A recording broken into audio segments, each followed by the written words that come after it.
Adapun tujuan dari diskusi kami yaitu mampu menguasai pondasi saintifik materi biosintesis karbohidrat.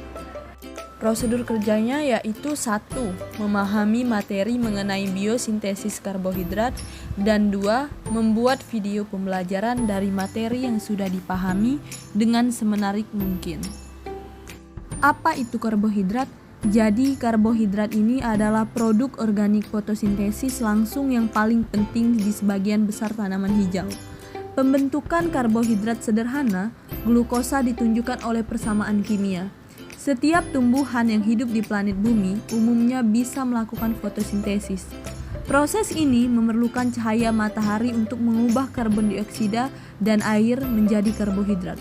Pada proses fotosintesis, tumbuhan akan menyerap CO2 dan air, kemudian dengan adanya bantuan dari energi cahaya matahari akan menghasilkan zat gula dan oksigen. Di dalam tumbuhan, karbohidrat diubah menjadi protein, lemak, vitamin. Selanjutnya, dimanfaatkan oleh tumbuhan sendiri dan juga manusia dan hewan herbivora sebagai bahan makanan.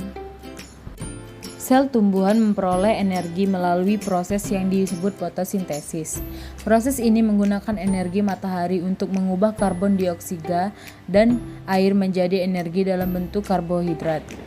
Ini adalah proses dua bagian. Pertama, energi dari radiasi matahari terperangkap di dalam tanaman. Kedua, energi tersebut digunakan untuk memecah karbon dioksida dan membentuk glukosa. Molekul energi utama pada tumbuhan alga, dan beberapa bakteri menggunakan fotosintesis untuk menghasilkan energi yang digunakan untuk pertumbuhan, pemeliharaan, dan reproduksi. Apakah semua tanaman melakukan fotosintesis? Tentunya tidak. Semua tanaman berfotosintesis. Beberapa adalah parasit dan hanya menempel pada tanaman lain. Tanaman yang melakukan fotosintesis, maka mereka membutuhkan energi cahaya dari matahari, air, dan karbon dioksida. Fotosintesis adalah proses penyusun senyawa yang sederhana menjadi senyawa yang kompleks. Pada bagian tumbuhan yang mengandung klorofil dan dengan bantuan cahaya matahari.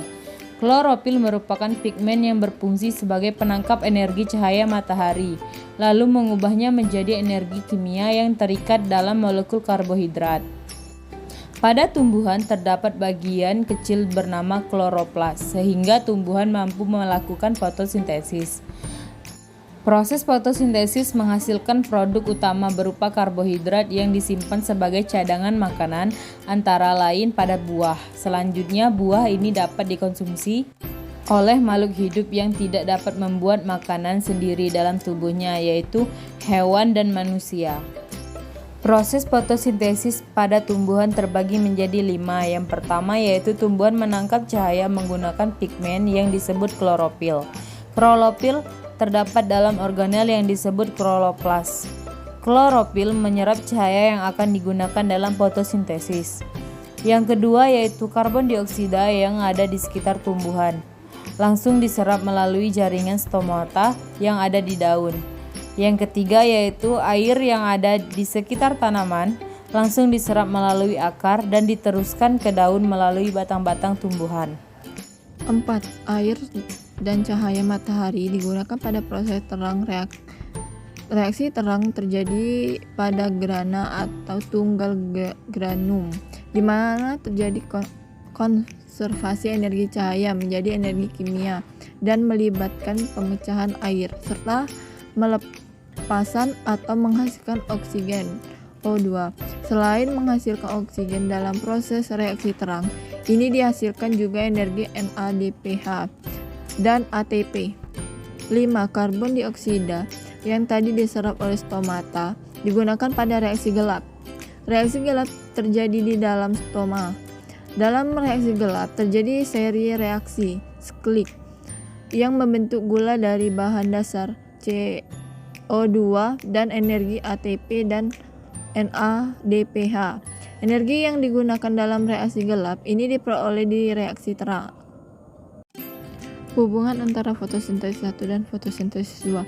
Sistem pengangkutan elektron FSII atau plastokuinan kompleks SIT B6 F, plastosinon, FSI, dan peredoksin bekerja sama memindahkan elektron dari H20 ke NADP positif setelah H20 dioksidasi. Kedua elektron dilepas untuk diangkut. Yang selanjutnya akan diteruskan ke P680. Jadi hubungan antara fotosintesis 1 dan fotosintesis 2 ini saling berkaitan karena keduanya bekerja sama dalam memindahkan elektron. Siklus Kelvin. Karbohidrat yang dihasilkan langsung dari siklus Kelvin sebenarnya bukan glukosa tetapi 3 PgAl. Untuk memperoleh 1 molekul PgAl, siklus harus mengikuti 3 molekul CO2. Siklus Kelvin disebut juga lintasan fotosintesis C3 sebab produk pertamanya adalah 3 PgA mengandung 3 karbon. Siklus Kelvin terjadi pada stroma kloroplas dan terdiri atas 3 fase, yaitu fase karbonsilasi, fase reduksi, dan fase regenerasi. Siklus Kelvin terjadi pada stroma kloroplas dan terdiri atas 3 fase. Fase pertama, fase reduksi. Gugus karboksil dalam 3 PgA direduksi menjadi sebuah gugus aldehid dalam 3 fosforgliseraldehid. Pada fase reduksi 3 PgA mendapat satu tambahan gugus fosfat dari ATP menjadi 1,3 bis PgA. Bahan reduksi sebenarnya adalah NADPH2 yang menyumbang 2 elektron ke atom karbon yang memiliki gugus esteran hidrida. Secara bersamaan, PD lepas dari gugus. Pada fase reduksi dibutuhkan 2 ATP dan 2 NADPH untuk menjadi molekul CO2 yang ditambat. Jika dalam satu siklus Kelvin ditambah 3 CO2, maka diperlukan sebanyak 6 ATP dan 6 NADPH2 selama fase reduksi. Fase karboksilasi, penambahan CO2 dan H2O ke RuBH membentuk 2 molekul PgA. CO2 diikat oleh ribulose bifosfat. Enzim yang mengatak katalisis reaksi ini adalah ribulose bisfosfat atau Rubisco. Hasil reaksi ini adalah senyawa C6 yang tidak stabil dan segera terurai menjadi 2 molekul 3-fosfogliserat atau 3-PgA. Terakhir, fase regenerasi. Fase perubahan kembali PgA menjadi RuBP. Selanjutnya RuBP akan memulai kembali siklus dengan mengikat CO2. Fase ini rumit, melibatkan gula terfosfilasi yaitu gula 40, 50, 6C dan gula 7C. Pada fase regenerasi diperlukan 1 ATP untuk tiap molekul CO2 yang ditambat. Jika dalam satu siklus diperlukan 1 ATP ditambah 3 C2, maka diperlukan 3 ATP selama fase regenerasi. Dengan demikian dari keseluruhan siklus Kelvin dihasilkan 1 PgA. Diperlukan 3 CO2, 9 ATP dan 6 NADPH2. Reaksi keseluruhan siklus Kelvin dapat dituliskan sebagai berikut: 3 C2 tambah 9 ATP ditambah 6 NADPH2 1 PgA ditambah 9 ADP ditambah 9 Pi tambah 6 NADP dan 1 PgA yang dihasilkan digunakan untuk mensintesis nyawa-nyawa organik lainnya termasuk glukosa dan karbohidrat lainnya. Untuk dapat mensintesa glukosa diperlukan 2 molekul PgA.